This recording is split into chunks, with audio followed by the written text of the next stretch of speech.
Assalamualaikum warahmatullahi wabarakatuh. Saya Nafisatul Alia, mahasiswa PPG Prajabatan Unusa gelombang 1 tahun 2023 akan mengulas asesmen yang telah saya analisis pada elemen demonstrasi kontekstual topik ketiga mata kuliah pemahaman tentang peserta didik dan pembelajarannya. Berikut merupakan identitas asesmen yang telah saya analisis, yaitu pada mata pelajaran Bahasa Indonesia fase A kelas 2 dengan capaian pembelajaran menuliskan beberapa kalimat yang berisi informasi menggunakan kata kunci sesuai topik, dan tujuan pembelajarannya melalui menulis peserta didik dapat membuat beberapa kalimat berisi informasi menggunakan kata kunci sesuai topik.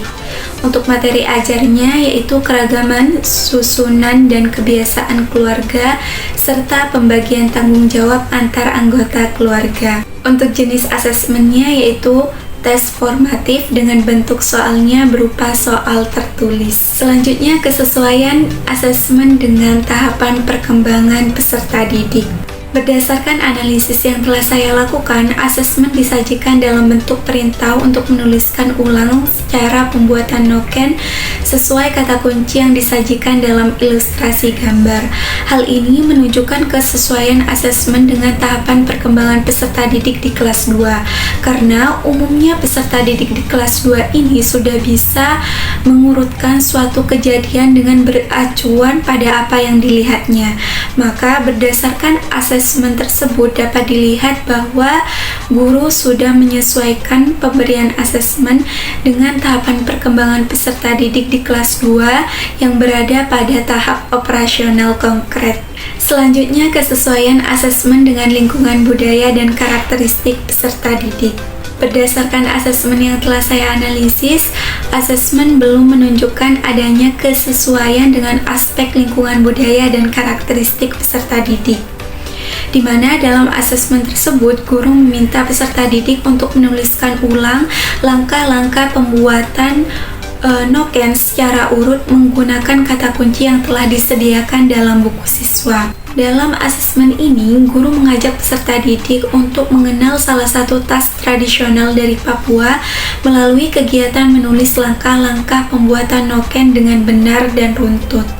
Pada dasarnya, asesmen ini sudah tepat dengan memperkenalkan tas dari daerah lain. Namun, alangkah baiknya guru dapat mengganti konten asesmen sesuai dengan latar belakang peserta didik dengan mengajak peserta didik untuk menuliskan langkah-langkah pembuatan tas anyaman yang merupakan salah satu tas tradisional dari Jawa Timur.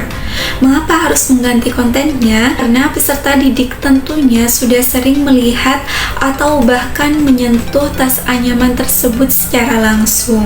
Dengan begitu, peserta didik akan lebih mudah menuliskan ulang langkah-langkah pembuatan tas anyaman berdasarkan pengetahuan dan pengalaman yang telah dimiliki sebelumnya. Dengan begitu, guru dapat memberikan asesmen sesuai dengan latar belakang dan karakteristik peserta didik. Untuk selanjutnya yaitu kesesuaian asesmen dengan kemampuan peserta didik. Berdasarkan asesmen yang telah saya analisis, asesmen sudah dilengkapi dengan rubrik pemetaan peserta didik berdasarkan kemampuan dalam menulis kalimat.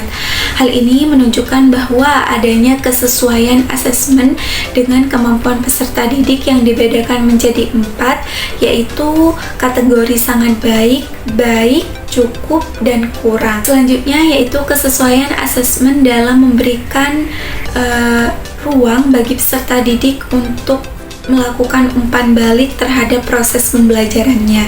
Nah, berdasarkan asesmen yang telah saya analisis, asesmen juga sudah dilengkapi dengan rubrik penilaian menulis kalimat, dan berdasarkan rubrik tersebut guru dapat langsung memberikan umpan balik kepada peserta didik terhadap asesmen yang telah dikerjakannya, sehingga dengan begitu peserta didik juga dapat langsung mengetahui area mana yang harus diperbaiki dan dimaksimalkan kembali pada proses pembelajaran selanjutnya. Selanjutnya yang terakhir, Hal yang akan saya tingkatkan untuk memaksimalkan efektivitas asesmen dengan memperhatikan tahapan perkembangan, karakter, budaya, kemudian kemampuan peserta didik. Saya akan mengembangkan asesmen tersebut menjadi 2 tipe, di mana tipe pertama dengan tingkatan yang tinggi akan diberikan kepada peserta didik yang memiliki perkembangan dan kemampuan tinggi. Kemudian tipe yang kedua yaitu tipe dengan tingkatan sedang dan rendah akan saya berikan kepada peserta didik yang memiliki perkembangan dan kemampuan sedang dan rendah.